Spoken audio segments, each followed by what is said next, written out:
Sorry for stopping recording. I just got through a breakup and stuff. You know, the huge. Not the huge, but like something emotional, so I decided I needed a break. But continuing on, I'm looking at all my my creepypasta list, and I have quite a lot of stuff still, and it's still counting. But I decided to. So there was another Patient Zero, but of course I couldn't find it. But whatever. I haven't read this one yet, so I do not know what to expect whatsoever. Anyways, I also got a mic if I did not mention that already, so you can hear me better. He sat there in the subterranean depths of the city sewers, squatting in the collected filth of 840,000 different people. Walls dripped extrumental condensation down onto the top of his head, and the quiet swish of the slow-moving water echoed around him. It was dark, but his eyes had grown used to it. He could almost see now.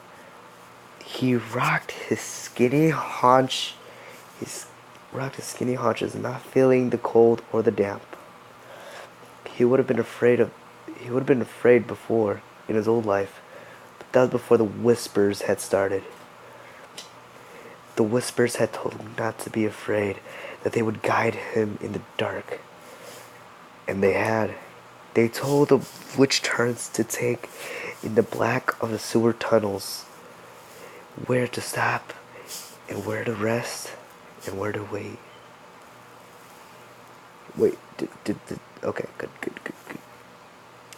He had been on his way back from his favorite sandwich place when he first heard the small voices chittering in the back of his mind. They said his name, mostly. He had tried pills at first, antidepressants and the like, but nothing made the voices stop.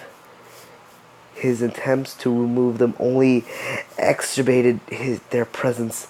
They told him to trust them, that they were his friends, that they needed him, they needed his help. He began to believe them after a while. They told him he was chosen for a higher purpose. He was going to spread the word. They directed him to the manhole cover behind his apartment complex and told him to go down it. He removed his shoes, socks, and belt and folded them neatly, placing them all together in a perfect little pile just next to the hole. Then he climbed down into the dark. He crawled for an eternity in those dank pits, never questioning the voices in his head. When he found the alcove where he now sat, they told him to stop. So he did. And that's when the pain began. A stretching sensation in his guts, a pulling under his skin. They told him to ignore it, and so he did. The rats had stopped approaching him. They had been aggressive when he had first trespassed in their domain. Sprinting forward and biting his ankles, he could hear them skittering in the dark now, just outside the alcove. But they didn't come any closer. It was like they were afraid. He rolled his tongue around his mouth. Prodding his teeth. One of them was loose, lolling about on its root. Pull it, the voices said. With 2 fingers he took a hold of the rogue tooth and began to yank it. He pulled and pulled, tears forming unnoticed in his swollen eyes. It came out with a thunk and a small outpouring blood. Something else tasted bad. Throw it away, the whisper said. He tossed it into the outer darkness, scattering, and the congregation of the rats. The rest of his teeth seemed to relax his gums. He began pulling them too, tossing them away until his mouth was a raw, empty hole in his sunken face. He spat on the floor, saliva, blood, phlegm, and the strange foreign fluid all together in one putrescent blob. I forgot that word. It coalesced and slithered away to the darkness. He watched it go with his almost sight. And all at once he understood he was a vessel, a holy receptacle for the seed of the gods of decay. The voices had guided him to a spawning place, a safe haven where they could be birthed into their new world. He smiled, his bleeding gums a hideous parody of the mirth in the dark. He remembered all of it making sense now. Those strange things that voices told him to ignore suddenly clicking together.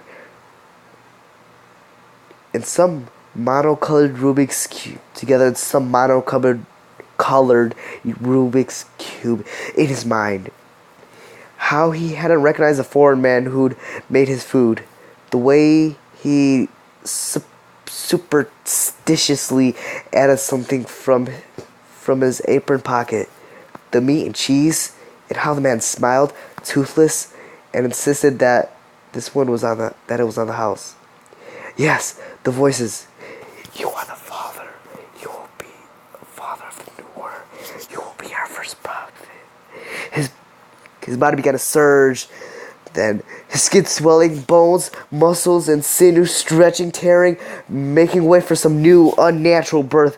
Then he erupted, his body splitting in every juncture, spilling forth thousands of fat, white worms into the water, and shit that passed through the tunnel. They joined the flow, letting it carry them along. In its fitted current. Somewhere far above, the warm light of the sun shined down a world that had no idea it had just ended. Yeah. Sorry if I screwed up. I haven't done this in quite a while, as you can tell, because, I took a break for a while, but, I'm back to recording, Your Lonely Angel out. Yeah, I changed the name, by the way, because, I've been the only one that's been recording. We used to be a group, but, some people left. My girlfriend was in it, but, we broke up, so I just decided to be a solo reader. Bye-bye.